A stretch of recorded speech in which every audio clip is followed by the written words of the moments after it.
Pemerintah memastikan program subsidi energi akan tetap dilanjutkan pada tahun 2026. 3 jenis bantuan yang akan terus diberikan meliputi subsidi bahan bakar minyak, LPG 3 kg, serta subsidi tarif listrik. Pernah nggak sih kita bertanya, kenapa harga BBM bisa tetap stabil, padahal harga minyak dunia sedang naik turun? Atau kenapa sebagian masyarakat bisa menikmati listrik dengan harga yang lebih murah?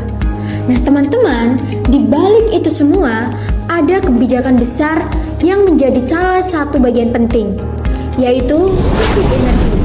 Nah, subsidi energi ini menjadi salah satu bagian penting dalam RAPBN khususnya pada tahun 2026.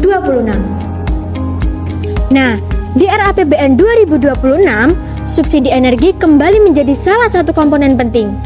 Tapi, sebelum kita berbicara jauh tentang angkanya, kita perlu tahu dulu nih, sebenarnya mengapa subsidi energi ini penting, kemudian bagaimana kondisi Indonesia saat ini, dan apa saja dampaknya kalau kebijakan ini dijalankan atau bahkan tidak dijalankan. Ada beberapa hal yang melatar belakangi kenapa pemerintah itu terus mempertahankan subsidi energi.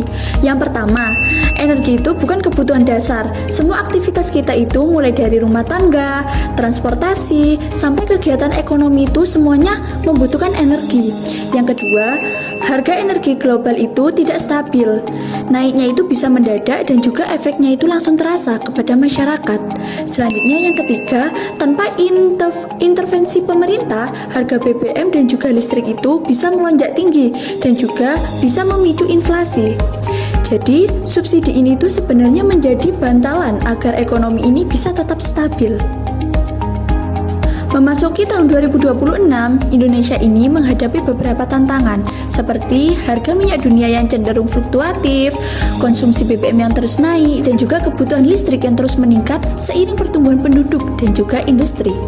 Di sisi lain, ruang fiskal negara itu terbatas, yang artinya anggaran untuk subsidi itu harus dikelola lebih tepat sasaran dan juga efisiensi. Jadi, subsidi ini tuh sebenarnya menjadi bantalan agar ekonomi ini tetap stabil. Nah, siapa sih sebenarnya yang menjadi target dari program subsidi energi ini? Subsidi energi itu sebenarnya tidak untuk semua orang. Ada target utama yang ingin dibantu pemerintah, yaitu yang pertama, rumah tangga berpenghasilan rendah. Yang kedua, pelaku UMKM yang butuh energi untuk kelangsungan usaha. Yang ketiga, transportasi umum sebagai tulang punggung mobilitas masyarakat. Dan yang terakhir, daerah 3T yang akses energinya masih terbatas. Dengan ini, fokusnya jelas bahwa pemerintah ingin membantu mereka yang paling rentan terhadap kenaikan harga energi. Supaya kebijakan ini berjalan efektif, ada beberapa kebutuhan penting yang harus dipenuhi. Pertama, pemerintah butuh data penerima yang akurat supaya bantuannya tepat sasaran.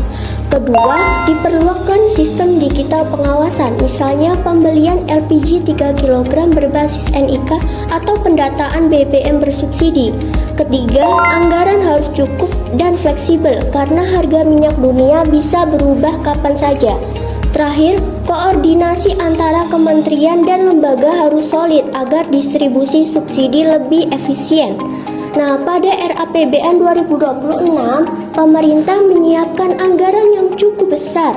Nah, untuk subsidi dan kompensasi energi ini, total dananya dialokasikan untuk menjaga harga energi tetap terjangkau, yaitu sebesar sekitar 381 triliun. Anggaran ini dipakai untuk 3 hal utama, yaitu subsidi BBM, subsidi LPG 3 kg, dan subsidi listrik. Kalau kita lihat dari dampaknya, subsidi energi ini punya sisi positif dan tantangannya tersendiri. Dampak positifnya seperti masyarakat dapat lebih terlindungi dari kenaikan harga energi, UMKM bisa tetap beroperasi dengan biaya yang lebih terjangkau, inflasi lebih terkontrol, serta aktivitas ekonomi tetap bergerak. Tapi, subsidi energi juga memiliki tantangannya, seperti beban APBN yang bisa membesar, potensi salah sasaran apabila data penerima belum akurat, serta pemberian subsidi yang terlalu besar bisa menghambat transisi energi yang lebih ramah lingkungan. Untuk mengatasi tantangan tersebut, terdapat beberapa alternatif kebijakan yang bisa diterapkan oleh pemerintah.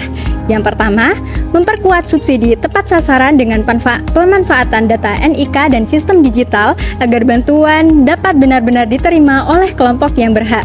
Kemudian yang kedua, pemerintah juga bisa beralih dari subsidi barang menjadi subsidi langsung kepada masyarakat, misalnya dengan bantuan energi untuk kelompok berpendapatan rendah, bisa juga dengan bantuan langsung tunai. Selain itu, mendorong penggunaan energi terbarukan dan memperluas program efisiensi energi juga bisa menjadi solusi untuk jangka panjang. Dan tentu saja, yang terakhir yaitu transparansi serta pengawasan digital harus ditingkatkan agar kebocoran data dapat diminimalkan. Dengan alternatif tersebut, subsidi energi diharapkan tetap memberikan perlindungan bagi masyarakat, namun dengan cara yang lebih efisien dan berkelanjutan.